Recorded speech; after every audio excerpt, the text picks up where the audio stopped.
جو لوگ اللہ پر ایمان لائیں، کہیں کہ ہمارا رب اللہ ہے، پھر اس پر جم جائیں، ان پر فرشتوں کا نزول ہوتا ہے، نہ کوئی غم کرو نہ خوف، خوشیاں مناؤ جنت کی جس کا تم سے وعدہ کیا گیا تھا۔ اللہ کی ربوبیت پر اطمینان جب انسان کو ہو جاتا، میرا رب اللہ ہے، ربی اللہ، انسان کے لیے نہ کوئی کھٹکا، نہ کوئی خطرہ، نہ کوئی خوف، نہ کوئی حزن۔ جو کچھ ہو رہا ہے کس کے اذن سے ہو رہا ہے؟ اللہ کے اذن سے۔ اللہ کے اذن کے بغیر پتا تک نہیں ہلتا۔ یہ کوئی اندھا بہرا مادہ نہیں ہے جس سے مجھے کوئی خوف ہو۔ اندھا بھینسا چلا رہا ہو اس سے تو ڈرنے کا ہر انسان کو ڈرنا چاہیے، نہ معلوم کس کو ٹکر مار دے، لیکن نہیں، اس کائنات کو چلانے والا ایک سمیع و بصیر خدا ہے، وہ جو میرا دوست ہے، میرا ولی ہے۔ اللہ ولی الذین آمنوا یخرجہم من الظلمات الی النور۔ اللہ اہل ایمان کا ولی ہے، ساتھی ہے، پشت پناہ ہے، مددگار ہے، حمایتی ہے۔ بتائیے جسے یقین ہو جائے کہ اللہ میرا مددگار، اللہ میرا محافظ، اللہ میرا پشت پناہ، اللہ میرا حمایتی، اس کے لیے کوئی خوف ہوگا؟ اس سے کوئی ڈر ہوگا؟ میں مثال دیا کرتا ہوں ایک بہت سادہ، پنجاب کے دیہات کی۔ وہ بڑا چودھری ہے اور کوئی غریب کسان ہے، اس غریب کسان کے جانوروں کو ہر وقت اندیشہ ہوگا چوری کا، کوئی میری بھینس کھول کر نہ لے جائے، کوئی میرا بیل کھول کر نہ لے جائے۔ لیکن جس کے بارے میں یہ سب کو معلوم ہو کہ وہ جو بڑا چودھری ہے وہ اس کا دوست ہے، اس کی بچیا کو کوئی خوف ہوگا؟ اس کی بھینس پر کوئی ہاتھ ڈالے گا؟ اسے کوئی اندیشہ ہوگا؟ نہیں۔ کیوں؟ کہ وہ بڑا چودھری، بڑا اس کا یہاں کا سردار، جاگیردار، سب کو معلوم ہے وہ میرا دوست ہے، کوئی میرے خلاف اقدام نہیں کر سکتا۔ اس دنیا میں یہ چھوٹی سی بات اگر آپ کے دلی اطمینان اور سکون کا باعث بن سکتی ہے تو ذرا تصور کیجئے۔ میں لفظ تصور استعمال کروں گا صرف اس لیے کہ اس کا ہم جس کو کہتے ہیں ادراک اور شعور کر نہیں سکتے، اگر کے ساتھ کر سکتے۔ اگر یقین ہو کہ اللہ میرا مددگار اور یقین ہو کہ اللہ ہر آن میرے ساتھ ہے، پھر کوئی خوف، کس کا خوف؟ کوئی شے اللہ سے بالا تر ہے؟ کوئی قوت اس سے زیادہ طاقتور ہے؟ کوئی اس کے ارادے کو بدلنے والا ہے؟ کوئی اس کی مشیت کے آڑے آنے والا ہے؟ یہی بات ہے جو حضور نے فرمائی، یہ ایمان کا حاصل ہے لب لباب، کہ دیکھو اچھی طرح اس بات کو ذہن نشین کر لو، اگر تمام انسان مل کر تمہیں کوئی نقصان پہنچانا چاہے نہیں پہنچا سکتے مگر جو کچھ اللہ نے لکھ دیا ہو، اور تمام انسان مل کر تمہیں کوئی نفع پہنچانا چاہیں نہیں پہنچا سکتے مگر وہ شے جو اللہ نے طے کر دی ہو۔ آپ پھر میں کہوں گا ذرا طاری کیجئے، اسے فرض کیجئے، اسے سوچئے، اگر اس حدیث پر ہمارا دل ٹھکا ہوا ہو تو کسی سے ڈر ہوگا؟ یہ مجھے نقصان نہ پہنچا دے، یہ میری رپورٹ خراب نہ کر دے، یہ میری انکریمنٹ نہ رکوا دے، یہ میرا یہ نہ بگاڑ دے، یہ میرے یہ نقصان نہ پہنچا دے۔ اس کا ڈر، اس کا ڈر، اس کا خوف، اس کی خوشامد، اس کے لیے جا کر طرح طرح سے اپنی عزت نفس کو ذلیل کروانا اس کے سامنے، یہ سب کچھ کیوں کرتا ہے انسان؟ جب سمجھتا ہے کہ اس کے ہاتھ میں میرا کوئی نفع ہے، اس کے ہاتھ میں میرے لیے کوئی ضرر ہے، یہ مجھے کوئی گزن پہنچا سکتا ہے، یہ مجھے کوئی نقصان پہنچا سکتا ہے، یہ میرا کوئی کام بنا سکتا ہے، یہ میری کوئی ضرورت پوری کر سکتا ہے، اسی کا نام شرک ہے۔ جہاں آپ نے یہ سمجھا کہ غیر اللہ کے اندر کوئی طاقت موجود ہے وہی شرک ہے۔ بتوں سے تجھ کو امید خدا سے نو امیدی، مجھے بتا تو صحیح اور کافری کیا ہے؟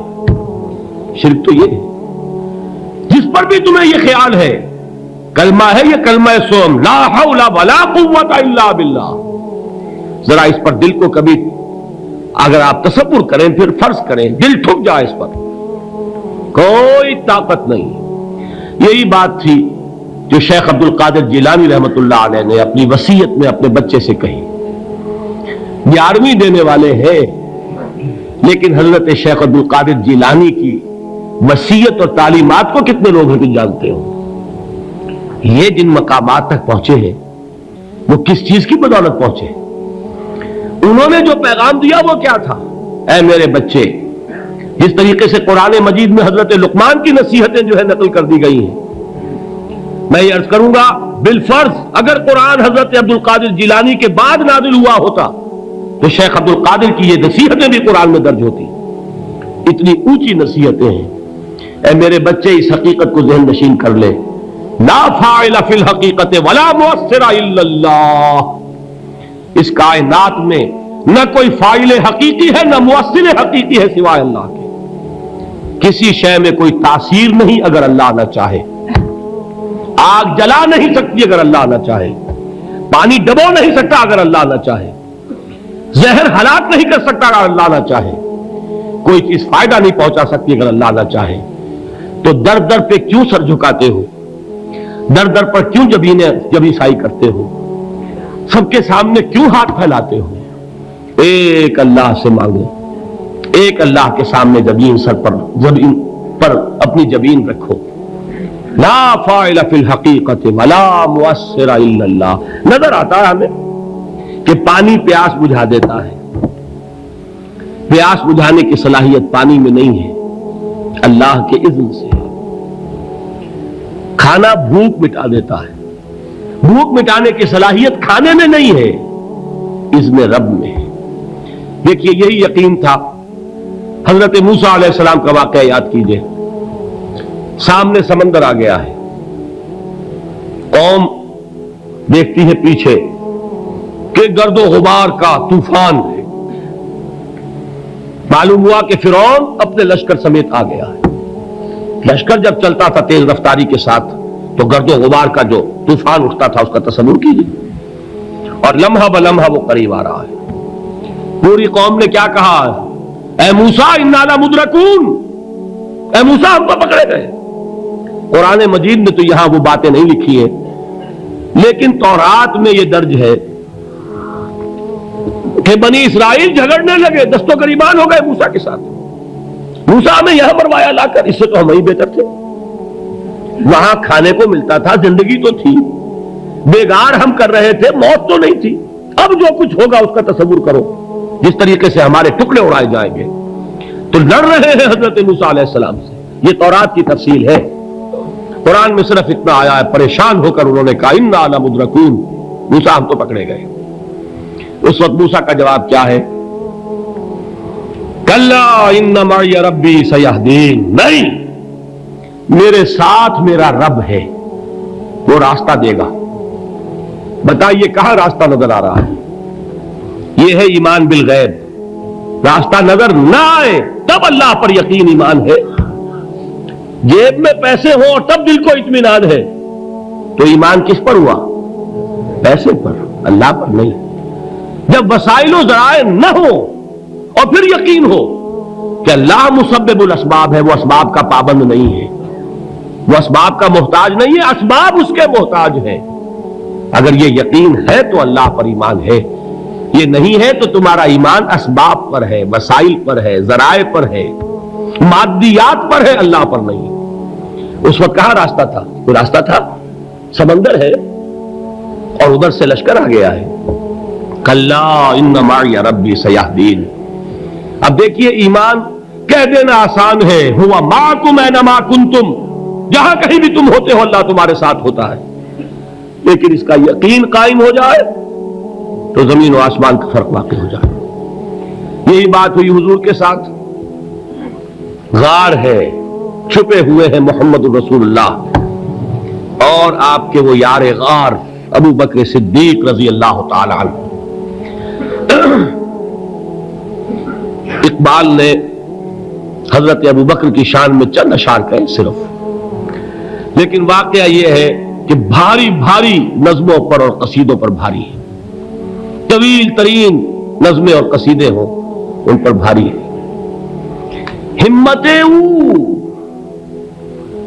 ابو بکر کی ہمت جو ہے کشت ملت را چو ابر، جیسے بارش سے کھیتی اپجتی ہے، ابو بکر کی ہمت اور عزیمت اس امت کو اسی طرح سینچنے والی ہے۔ ثانیے اسلام و غار و بدر و قبر،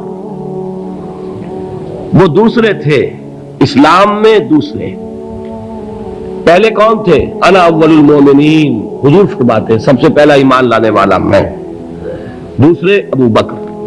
ویسے ہمارے ہاں یہ چلتا ہے اختلاف، حضرت علی پہلے ہے کہ حضرت ابو بکر پہلے ہے، لیکن اس میں بڑی خوبصورت تطبیق قائم کی ہے علماء نے، اور بہت صحیح ہے۔ چار کے بارے میں فیصلہ ہی مت کرو کہ کون پہلے ہے، ان کی ایک عجیب تقسیم کر دی ہے۔ آزاد مردوں میں، بالغ مردوں میں سب سے پہلے ابو بکر، بچوں میں سب سے پہلے علی، خواتین میں سب سے پہلے خدیجہ، اور غلاموں میں سب سے پہلے زید بن حارثہ۔